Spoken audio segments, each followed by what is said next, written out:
siyahlonipha kakhulu ubuholi bendawo, siyahlonipha kakhulu ngeke sibe yilutho ungekho bona. Amen. Sicela ukuphakamisa ukhansela wethu baba wethu Shandu imizuzu nje nayo ukuthi nje abelizwi umasika yakhe. Ukhansela wethu Shandu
umuntu ozelwe owesifazane imihla yakhe ifishane uyavela njengengane akude uyabaleka njengethunzi angebi. Haleluya. Ngalo mazwi nje izidudu okwenzekile kwakudala umntana kumele nasezweni ukuthi siyohamba sambe siwushiye umhlaba. Kubalulekile konke awuthi ufika losuku wathi ufika isonto alufike uhamba kahle, alufike ungenawo amabatha kodwa uqondile. Ngalo mazwi nje uduzana umusathuzi osathembuzayo.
Sizothi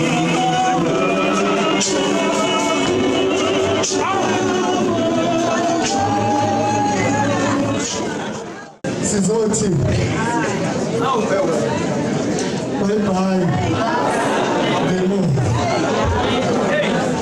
bye bye Demo amen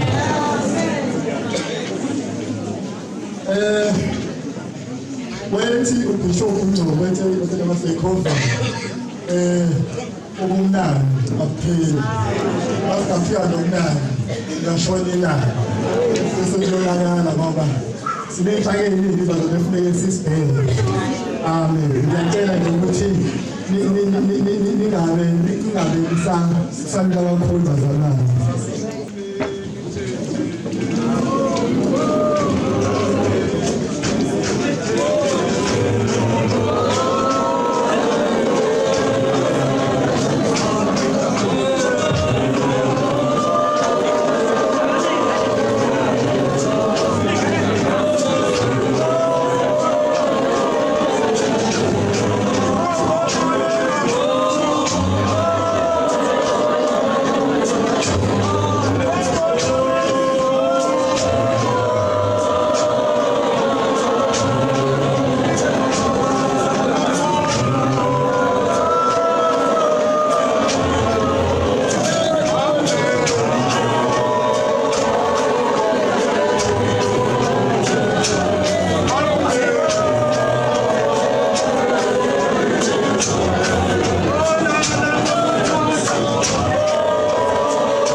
ukuthula kumlimi ukuthula kumaphupho nakumandokodo.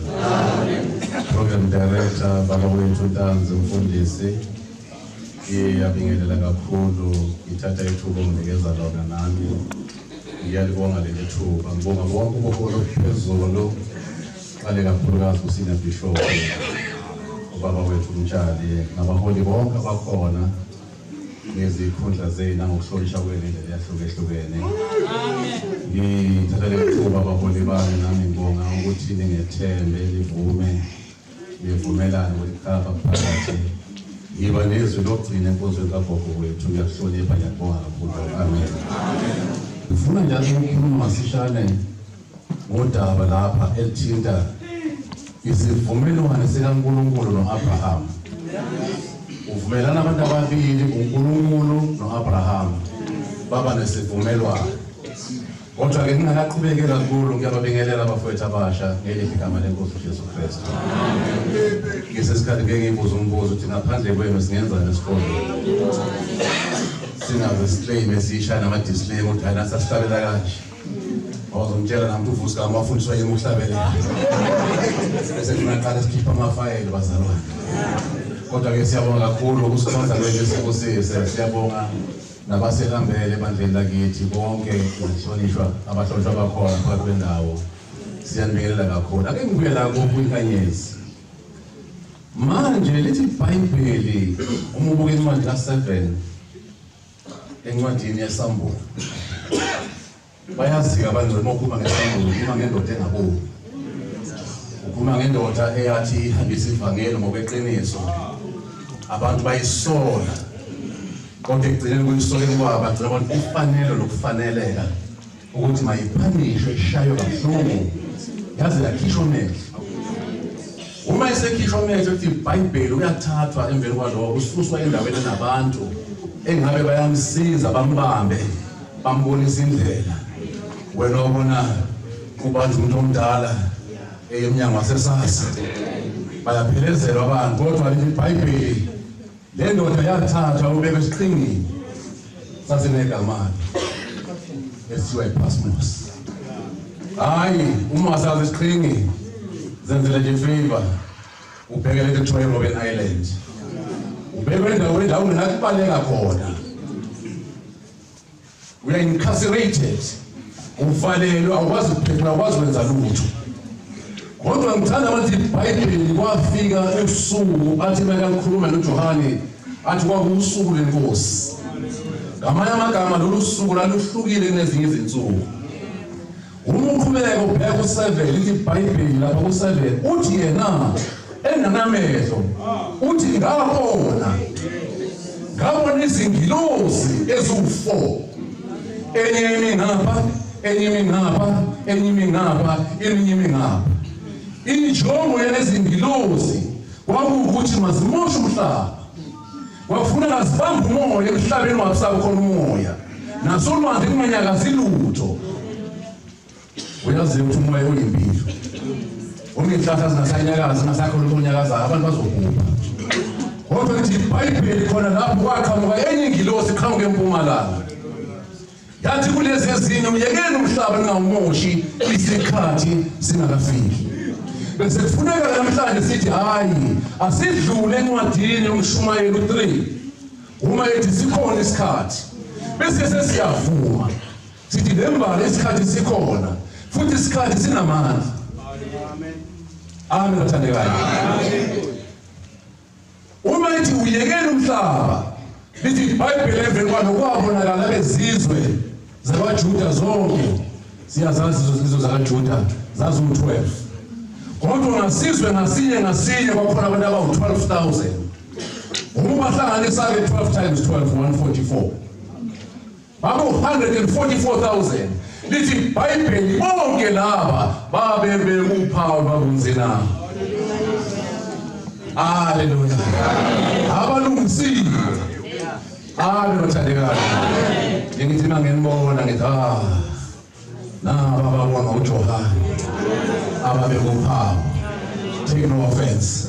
Ungalifaka uphawu sengalifaka enkingeni. Ngithi ngane ngokukhulu ukuthoba ugogo ngishisa ukuthi ke ukuze sidlule lula. Ugogo wethu ungomunye wabafaka inkanyezi efanelekile. Amen bathandekayo. Uma kuhamba ke inkanyezi esikoveni bazalwane. Siyayisithola ngendlela eyisimanga. Seza konke bephume bonke abantwana sizobasinela kokugcina bathandekayo. Sibasinele kokugcina. Futhi mase behamba abadala siyajabula kakhulu. Uma uqhubeka naye incwadi kaJohane okanye eSambulo 7 ubheka u14 lithi iBhayibheli kwabe sekuqhamuka omunye ngoba kwakukhona izingilosi namalungu. Ilungu elinye labe selibuza uJohane ukuthi ngiyababona laba aba-144 abanophawu. Kodwa ngale kwalokho ngibona abanye abaningi abangabaleki nokubalela. Babe vele sizwe ezahlukehlukene. Inkinga yalabo abasafakile nje uphawu lodwa. Usekuba ukuthi laba bambatha okwehlukile kwabanye. Ababibo labo abathi benesikhathi belokhetha ukuthi abayithanda emhlabeni. Kodwa bakhetha ukwengeza izingubo zabo egazini lemuntu.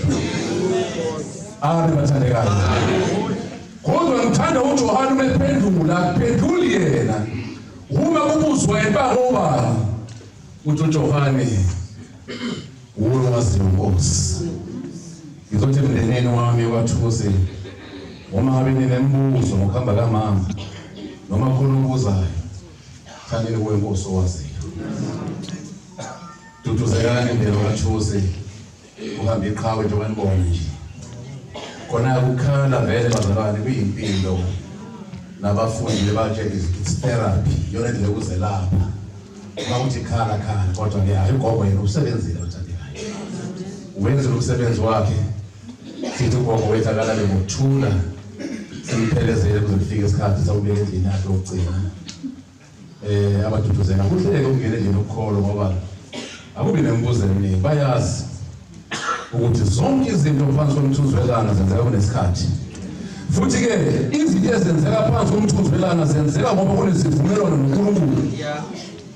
Uthi uNkulunkulu ku15:15 kuGenesis uma ekhuluma nobani noAbraham uthi wena ke ngoba angikho leso sivumelwano leso khona isivumelwano kufanele usomasishane kodwa kunesivumelwano sikaNkulunkulu noAbraham. Uma uthola isithungu beku15:15 kuGenesis uthi uJehova kuAbraham wena Abraham uyohamba usumdala uyobuthelwa kuyihlo omkhulu ngokuthule kwempela.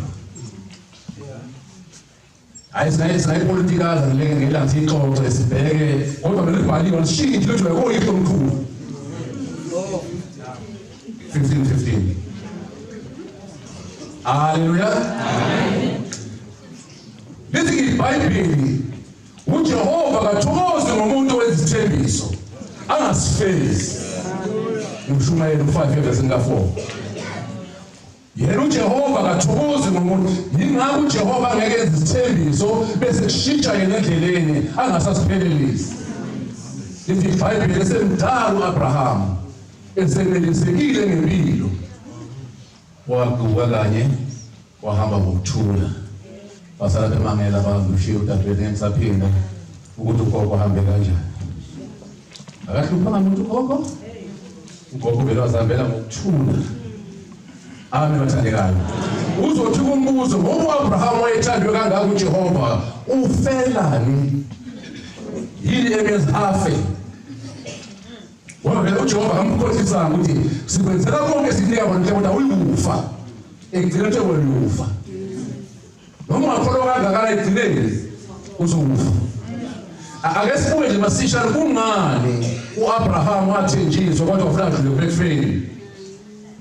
Uma ubuka incwadi yabaseRoma u5 ivesi ka12 singabe nisahlabelela.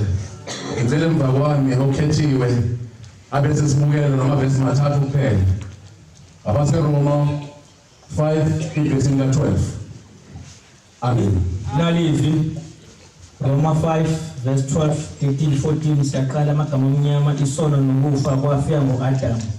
Siyaqala 12. Ngakho ke njengalokho isono sangena ezweni ngamuntu ngamunye nangesono kwangena ukufa. ngokunjalo ukufa kwafikela abantu bonke, lokhu bonke bonile. 13 ukuba isono sasikhona ezweni kungakabikho umthetho, kepha isono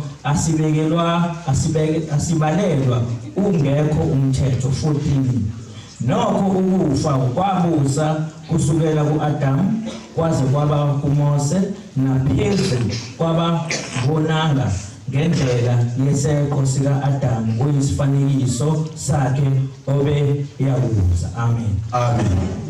Umbuzo ubuza ibandla laseRoma, babuza uPawula bathi kodwa lokhu buhlungu ongaka sohlukana nanini, sohlukana nakunini. Amen. Siyabona ukuthi yenzeka konke kodwa ikinto esihlukumeza njengokufa sifelani na. Uthi uPawula nembala ukufa okanye uqala ngesono. Uthi isono sangena ezweni umuntu yedwa. Ingake isihloko sothi ukufa kwangena ngobani? Ngo-Adamu. Athi-ke emveni kokubona kwakhe esonile kwabe sengena ini? Ukufa. Abantu abathandekayo. Amen. Athi abantu mabaqonde ukuthi isono sasikhona ezweni even before uAdam yabakhona. Athi kodwa isono asinamandla umthetho ungekho. Yingakho uJohane bechaza isono ukuthi siyini isono. Akalandi intende ushawula nowodwa. Athi isono ukwephula umthetho. Uma kuthiwa ushayela imoto kumthetho ufuna ukufasa ibhande mzalwane, yazi namhlanje uma ufasa ibhande usunile. Athi kodwa isono asinamandla umthetho, isono asinamandla umthetho ungekho. Kubize ukuthi ke kubeke umthetho. Amen. Amen. Besithi iBhayibheli ensimini yase-Edeni uJehova wabeka umuntu, akubalwanga uAdamu noEva, kubalwe bani? uAdamu. Ukuthi umuntu owaphula umthetho bani? uAdamu. Besithi iBhayibheli uJehova wabe senikeza uAdamu umthetho ensimini yase-Edeni. Wathi nansi insimini elungiswe mina Jehova ngezami izandla. Wathi ngena kuye ubuso wenze bonke udle bonke. Kodwa uzuqaphele ukuthi nanku umuntu ophakathi nendawo okhethiwe. There was a purpose, there was a time. Ukuthi lo sisithele siqhamuka lapho sifiwe lesikhathi esifanele. Amen bathandekayo. Athi kuJehova yazi-ke Adamu ukuthi uma ungaphula lo mthetho uyokufa nokufa. Athi kokubhala kahle isono nokufa kwabamba kusukela lesikhathi sika-Adamu. Wahamba kwadlula kwangakhathali ukufa. Waze kwafika nakuMoses, wadlulela nabangonanga. Amagama noma ngabe wonile noma waba wonanga, kodwa ngokona kaAdamu yingakho sigcina sesilela. Abantu abathandekayo. Amen. Kodwa lithi iBhayibheli kumaHebheru evesini ka-9 u-27 lithi noma kunjalo simele ukufa kanye. Asifi kaningi. Ukufa kanye emveni kokufa yini? Kubukahlulela. Ngamanye amagama simisela ukuba siyodlula phambi kwesihlalo senkosi sizilale. Kunengoba yakudala bayomiswa phambi kwenkosi. Bazivume bazilale ngokwenza kwabo kanjalo. 1 uthi uJesu befundisa abafundi bakhe eqalisa umsebenzi Mateyu 5:8. Uyasho babusisiwe kanjani? Babusisiwe abanye babusisiwe. Kodwa ufike ekhaya bese ubheka u8 uverse 8 kuphela. Uma ethi ubusisiwe umuntu onhliziyo ihlanzekile, athi loyo muntu uyakumbona uNkulunkulu. Ngamanye amagama receipt number 1. Uma ngabe uyathanda ukubonana noNkulunkulu, lungisa into encane nje inhliziyo yakho. Amen. Amen. Uthome ungena mathemo ngikhipha inhliziyo sithi ake sibhekele khishwe inhliziyo ebhekela masibuyela esobheka. leso libalekela hayi ngathi hayi khona ngeke sabuya abanikazi babo ngoba uthi iBhayibheli ukubona noJehova kubizinto elodwa ubiza ukuthi uhlanze inhliziyo yakho ezothi iBhayibheli indaba ebusheni babo abagezi izingubo zabo sikade ke bomama sabe kancane singalali intashi kodwa amakhulunywa ngengubo funa sikujulele ukuthi yini le ngubo ekhulunywa ngayo ethi iBhayibheli bagezi izingubo zabo ngoba behlakaniphile bese iBhayibheli ukuhlakanipha kokuqala komuntu ukwesaba uJehova sengihlala phansi nansi incwadi namhlanje fasiyibuke ekhuluma ngesivumelwano sikaNkulunkulu eqaleni lokuyisivumelwano sikaNkulunkulu nobani noAdam noAbraham wasiphelelisa uJehova ngifuna ke bese sibuke incwadi kaLuka 2 umuntu wayesambulo ukuthi iBhayibheli ukusise umuntu ofunda amazwi yazi ukufunda nje ngokuyisibusiso ufunda mfethu thatha nasisibusiso incwadi yesibili ngokaLuka wesibili verse 25 no 26 27 28 29 30 31 32 amagama amnyama oSimiyoni noAna 25 bheka kwakukhona umuntu eJerusalema ogama lakhe linguSimiyoni lo muntu wayelungile emesaba uNkulunkulu ebhekile induduzo kaIsrayeli nomoya ongcwele wayephezu kwakhe 26 imali lapho baba laba kukhulunywa ngendawo yaseJerusalema athi obhalayo athi eJerusalema kwakukhona umuntu iBhayibheli alivamise ukunikeza amagama kodwa lapho sibusisiwe ngoba liyadalula igama kuthiwa lo muntu igama lakhe kwakuSimiyoni lithi lo muntu lo wayemesaba uJehova umoya kaNkulunkulu ohlala uphezu kwakhe njalo lithi lo muntu wayelungile emesaba uJehova nomoya kaJehova wawuhleli phezu kwakhe qhubeka baba 26 wabonakalisiwe kuye ngomoya ongcwele ukuthi akayi kubona ukufa engakamboni uKristu wenkosi nasi isithembiso wena ke Simiyoni nceku kaJehova awuli kubona ukufa ngamanye amagama awuli kufa uJehova ukhuluma naye uthi awuli kufa ungakamboni umsindisi umoya engcwele iBhayibheli ohleli phezu kwakhe njalo njalo ingathi iBhayibheli umoya engcwele usukhuluma kuyena ukuthi ke khona ukufa kukhona hayi wayelungile yena wayaziwa nasendaweni sekusho nezingilosi zikaNkulunkulu besimazi yina uJehova ekhuluma naye athi nceku yami elungile awuli kubona ukufa ngamanye amagama ukufa akuli kufikela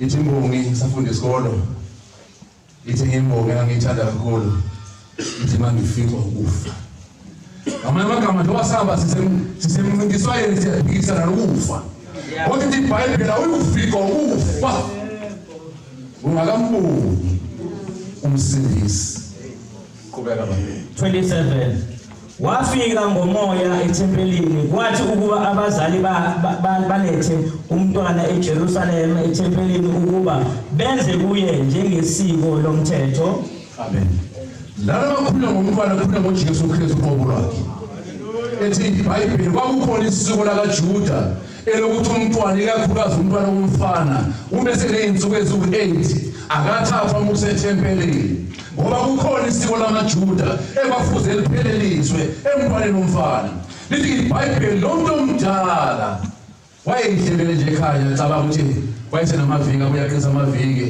ningathubaza ngoqisa iviki hayi ngeke sikusona noSimiyoni wayeyihlela nje ekhaya ngoba ihlele sithembisweni amen haleluya engasazi ukuthi siyofika nini ngoba ukuhlela kaJehova kufana nokuhlela kwabantu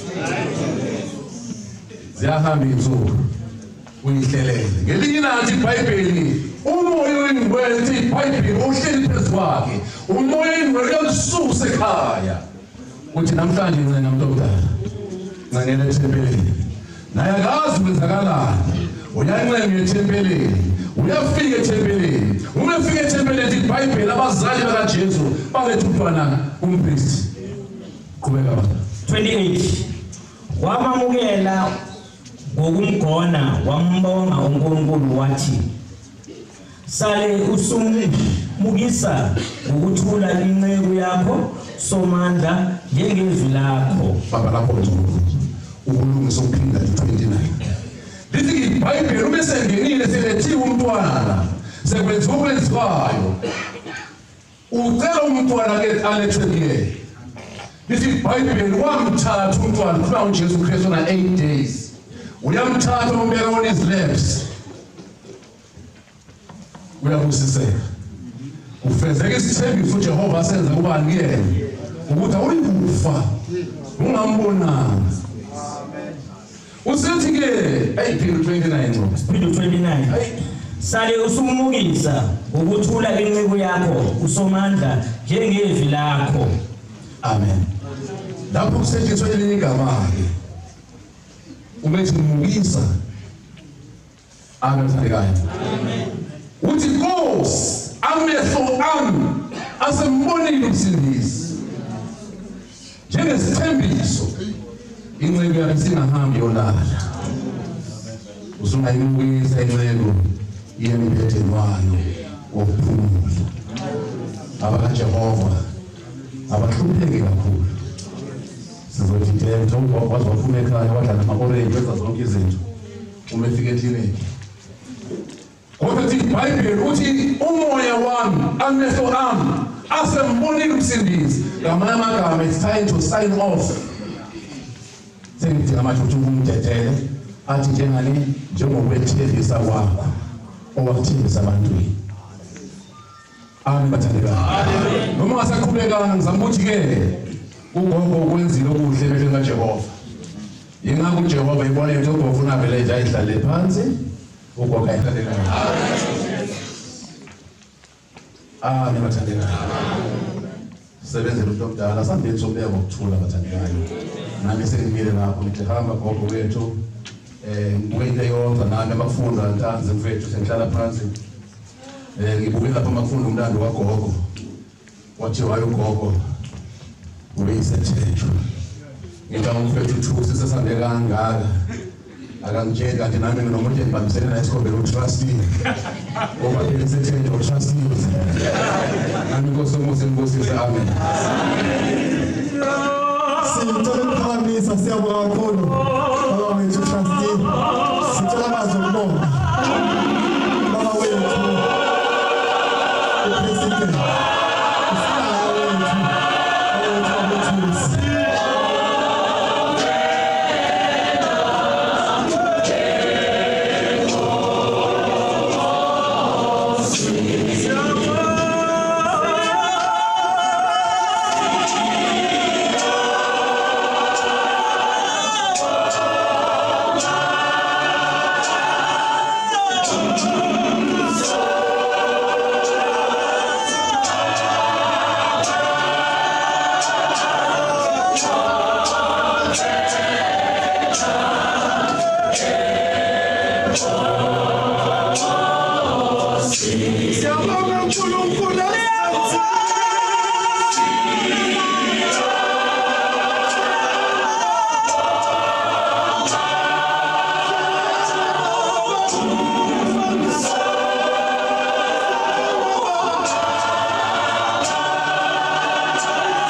Siyabonga uNkulunkulu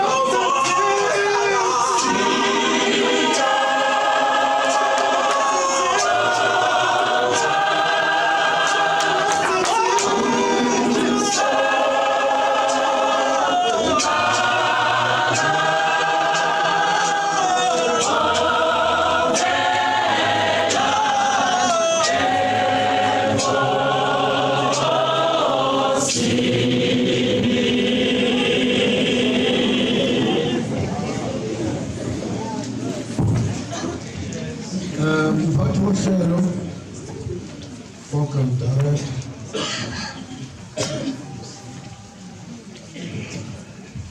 senior bishop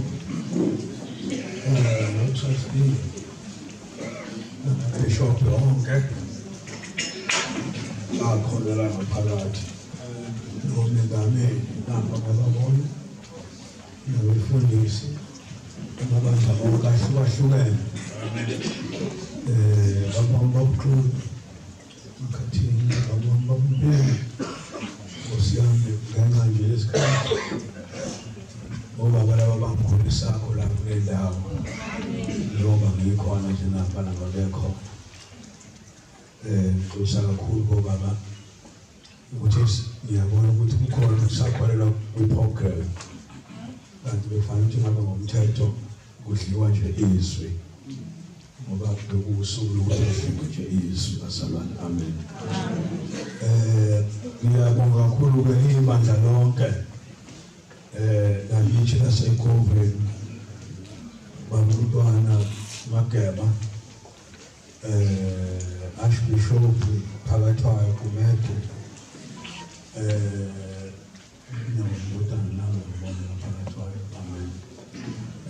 nabo bonke-ke nje ama-branch akithi aseNkoveni akwazi ukuphuma le eThekwini, abanye baphuma ko-Great Hamba kumkhize, abanye baphuma ko-Bangeli babamdlambini, nabanye baqhamuka kwezindawo mangakubalanga sengilimele bazalwane amen. Onke nje ama-branch ngokwahlukana ngoba ama-branch alabazalwane cishe kuthiwa khona lokho bekuthiwa yi-quorum nabasuka eMaritzburg nabo babonile bengena bazalwane ikakhulukazi ebranchini lasePhileni nabasuka koMbumbulo babonile sinabo ebranchini yethu noma-ke ibe khona kwi-report ebekhona ebranchini lasePhileni ugogo wethu uThonzo emfonela nabanye bazalwane bathi banendlela kodwa basebesho bathi bangahamba bazalwane amen. Nabakwamanye ama-province amanye bakwamfonela koSwazini basho bathi banami bazalwane sakwazi sihambile ngiyazisola kakhulu namqobo lami ukuthi uhamba kwasa yeba khona ngeke samphikisa uNkulunkulu kodwa ngizibona namhlanje la nginesandla esikhulu ngoba ngajoyina abazalwane imboni isakwazi ukuhlala ekhaya sikhala ngingahlali ekhaya bazalwane cishe mhlawumbe noma ngikhona nje ekhaya fanele ngihambe nje malishona ilanga ngoba angifisi wemanje sinkhanda kulaleli nje mangezwe ziki ngibona ukuthi ayisho ukuthi ezokhahlela ecala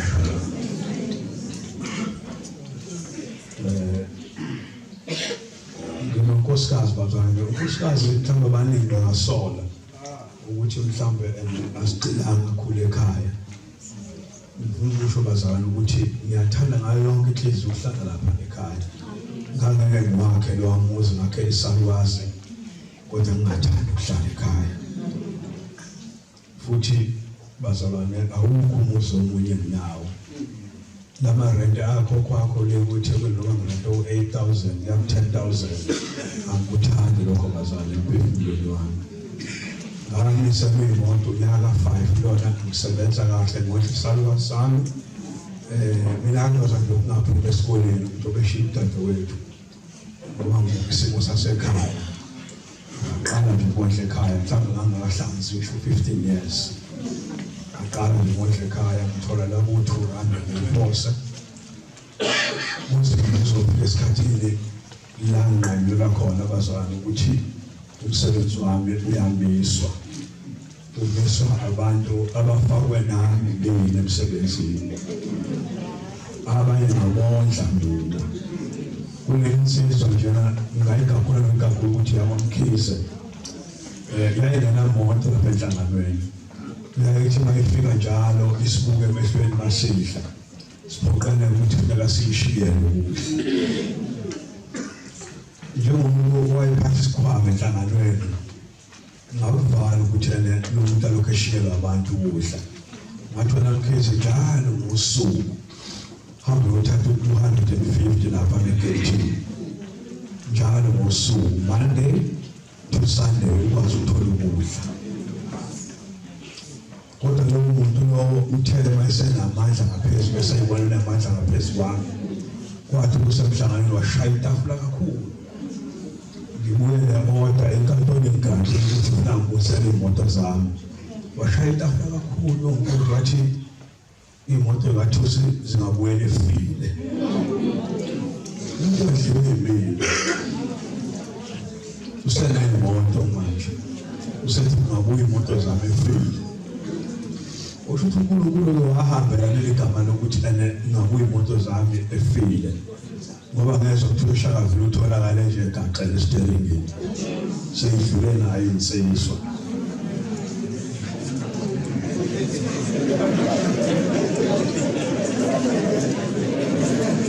Bazalwane ushuthi lesalwazi bazalwane leqoqo lebambezo basebefoni ngaphezulu. Lesalwazi bazalwane ngiyobanike ngesola ngoba inhliziyo yakhe uzobile ushukela bayehla ushukela ingami nje bazalwane. Ingami ngokuhlala ekhaya. Ngiyabonga kakhulu odade bethu, ikakhulukazi nje ngizobanike bahlukanise bonke nje odade bathathu la ngade mile khuluma la ngomunye lama mina efaka ugreen.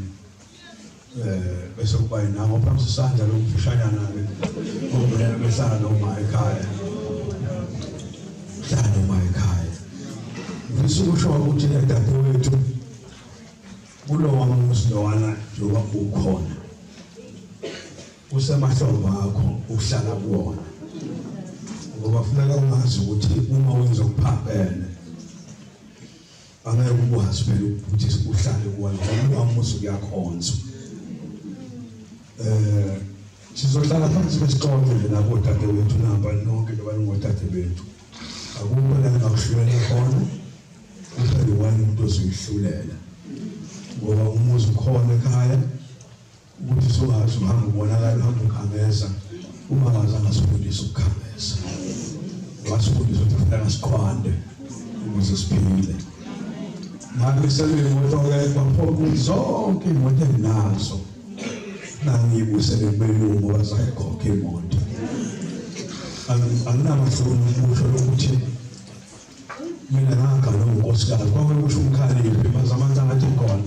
Nanga kwakukusho umkhaliphi esho mahlomane ukuthi ngagana umfazi ethi mahlomane. Ngakule bazalwane nyasho ngagana umfazi uMasibisi. Umndeni wami uMasibisi nami ngahamba ngamthatha enokuthela lowanapha bejoyinile nje lokuthela. Amen bazalwane. Ngakasha insizwa sikhamba nonkosikazi. Yathi wamthatha unkosikazi. Ngathi la ngamthola thagana unkosikazi. Wathi ukona sana kade wahamba. Ngathi mina wakhona endlini ke la enhlala iqasha khona bengahlali khona. Ngoba ngibaleke indaba ukuthi kwamaphoyisa uma efike ekhahlele icapha ingane zami zingayiboni lonto. Ngelinye ilanga ngelinye amaphoyisa uhlobo lwamaphoyisa ongaqhubeka ukuchaza. Umfana wami ofana wayesemncane ngakhumbula bezomfuna ibhamu sehlangana. Ngasiphika isibhamu. Isibhamu ngingakhuluma iphutha ngasivuma. Ngoba ngizofika nawe ngivumile. Ila ngabona khona ngempela ukuthi unkosikazi ugana unkosikazi. Ngoba waba ngonyaka olulodwa wathi angisazi isibhamu.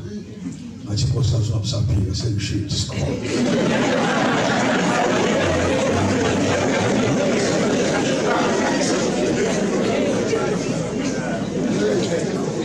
ngifuna nje waphendula ngenye indlela wathi hayi sasokuwena phela.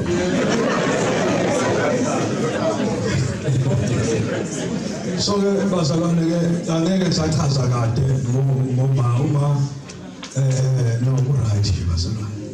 Kodwa nje bengingakafiki la bengifisa ukuthi ngifike khona naye. Bengingakafiki bazalwane. Bazalwane ngicela ukuthi lana angihleleli uthoke la bazalwane.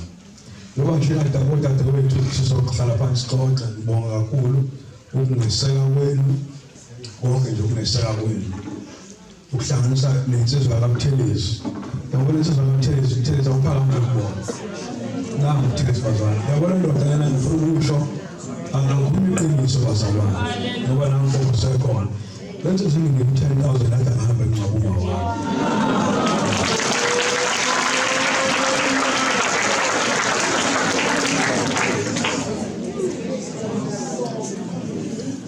Ngoba iyasimo sami.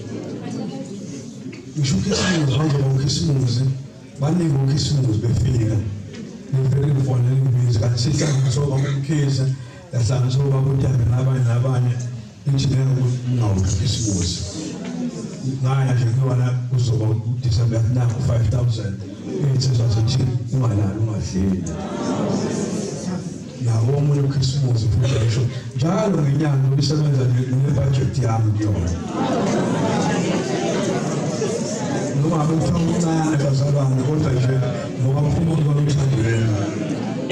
Nawo bonke abantu asilele nokanqobo bafowethu trustee bonke ngosifusile bazalwane eMpumalanga umfonelo wathi akazophumelela kodwa nomnikeza account number yakhe bonke nabanye lokhu nje lokho sihlanganisa nodadewethu nambe ngicosha umncane lo 200 lo 100 rand bakhaso dadewethu nangazi ukuthi mina uma ngampheleza la ngenkomo ofudadewethu nangena wathi ayizoyithenga nakahambe nayo phela.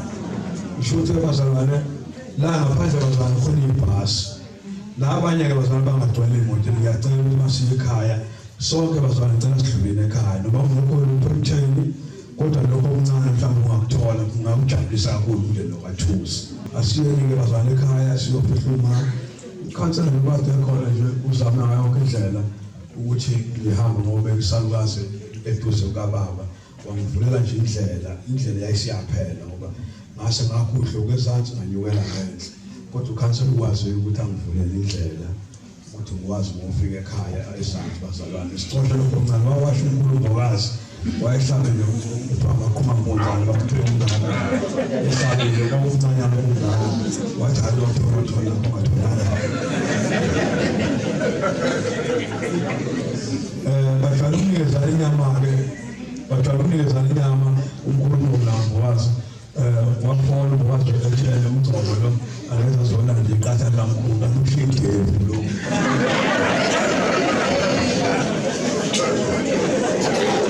Bolwang ngiyabonga kakhulu amen.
uzombeka endlini yakhe yokugcina. Amen.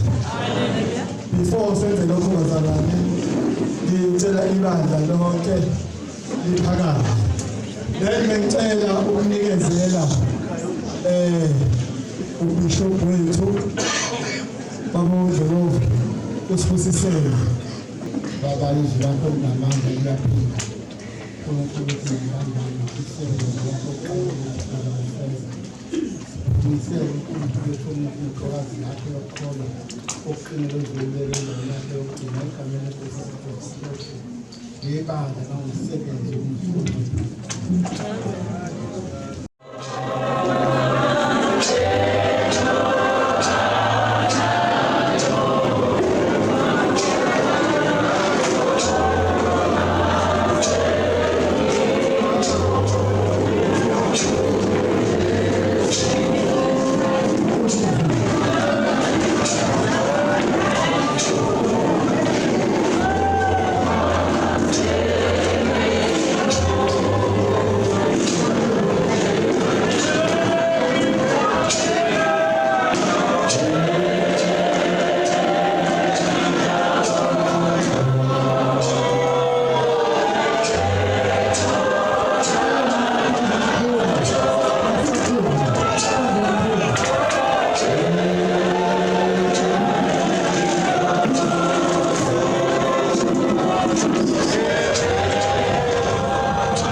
Hallelujah.